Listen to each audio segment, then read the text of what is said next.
فوتیفار کی بیوی کو شہرت اور غرور نے اکسایا کہ وہ حضرت یوسف پر جھوٹا الزام لگائے، لیکن خدا تعالی ہمیشہ بحالی کے کام میں مصروف رہتا ہے، جیسا کہ صحیفہ حضرت عیسیٰ 3 باب 61 آیت میں کچھ یوں مرقوم ہے: ان کو راکھ کے بدلے صحرا اور ماتم کی جگہ خوشی کا روغن اور اداسی کے بدلے ستائش کا غلت بخشوں۔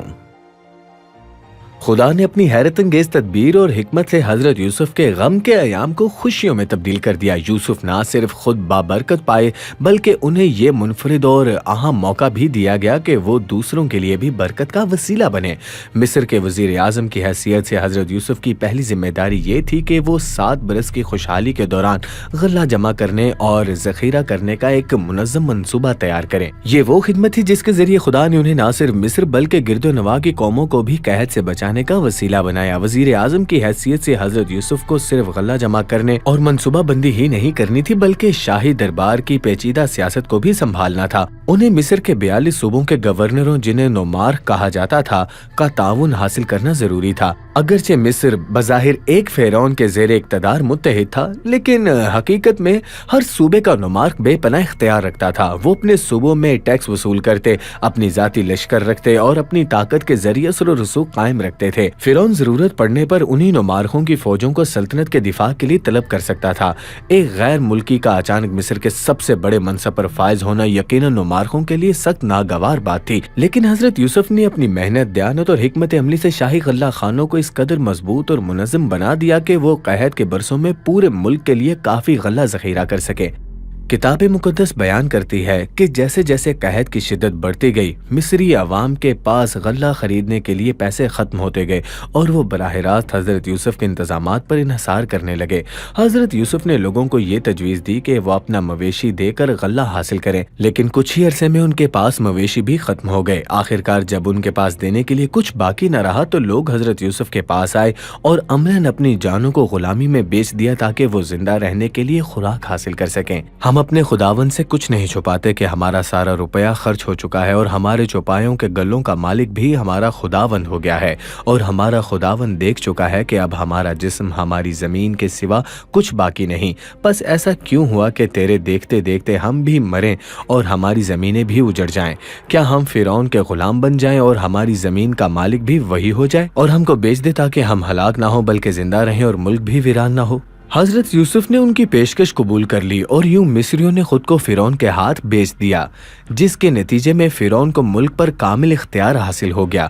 یہ صورتحال اس بات کی نشاندہی کرتی ہے کہ مصر کے بااثر اور طاقتور طبقے یعنی اشرافیہ کا نظام تقریباً مکمل طور پر ٹوٹ پھوٹ کا شکار ہو گیا تھا، جس کی گواہی تاریخ کی کتابوں میں بھی ملتی ہے۔ قدیم مصر میں 1 یا 2 برس کے لیے غلہ ذخیرہ کرنا عام رواج تھا۔ اس سے نہ صرف اچانک آنے والی آفات کی صورت میں کھانے کا ذخیرہ رہتا تھا بلکہ اگلی فصل کے لیے بیج بھی موجود رہتا تھا۔ لیکن یہ حقیقت کہ 7 برس قحط کے اختتام پر صرف فرعون کے غلہ خانوں میں ہی غلہ موجود تھا، اس بات کو ظاہر کرتی ہے کہ نومارخوں نے اپنے ذاتی غلہ خانوں میں کوئی اضافی غلہ ذخیرہ نہیں کیا تھا۔ اس صورتحال میں ہر صوبے یا ضلع جسے نوم کہا جاتا تھا میں قلت غلہ پیدا کر دی۔ نتیجتاً نومارخ اور ان کے کسان دونوں کو مجبوراً فرعون کے حضور آنا پڑا اور اس کے غلہ کو مانگنا پڑا۔ یہاں ایک نہایت اہم سوال پیدا ہوتا ہے، یہ قحط کہاں تک پھیلا؟ کیا یہ صرف مصر تک محدود رہا یا اس نے سرحدوں کے باہر بھی اثر ڈالا، یا یہ مصری سرحدوں تک ہی محدود رہا؟ اور اگر باہر تک پھیلا تو کیا اس نے کنعان میں یوسف کے خاندان کو بھی متاثر کیا؟ کتاب مقدس اس سوال کا واضح جواب دیتی ہے، اور قحط تمام زمین پر تھا۔ تب یوسف نے سب غلہ خانے کھول دیے اور مصریوں کو بیچنے لگا، اور قحط مصر کے ملک پر سخت پڑا۔ پیدائش 41 باب 56 آیت۔ جب مصر کے پڑوسی ممالک بھی قحط کی لپیٹ میں آ گئے اور انہیں خبر ملی کہ مصر میں غلہ دستیاب ہے تو وہ بھی خوراک خریدنے کے لیے مصر آنے لگے۔ کچھ ہی عرصے کے بعد قحط کی شدت کنعان تک جا پہنچی، جہاں حضرت یعقوب کا خاندان بھی بھوک اور پریشانی کا شکار ہو گیا۔ حضرت یعقوب نے اپنے بیٹوں کو بے بسی اور پریشانی میں دیکھا کہ وہ اپنے خاندان کو کس طرح خوراک مہیا کریں۔ تب انہوں نے انہیں ایک نصیحت کی کہ وہ مصر جائیں اور وہاں سے غلہ خرید کر لائیں تاکہ خاندان بھوک سے محفوظ رہے۔ مصر میں یعقوب کے 10 بیٹے وزیر اعظم کے حضور پیش کیے گئے۔ انہوں نے بس ایک مصری کو دیکھا جو شاہی لباس پہنے ہوئے تھا، جس کی گردن میں سونے کا ہار تھا اور آنکھوں کے گرد سرما لگا ہوا تھا،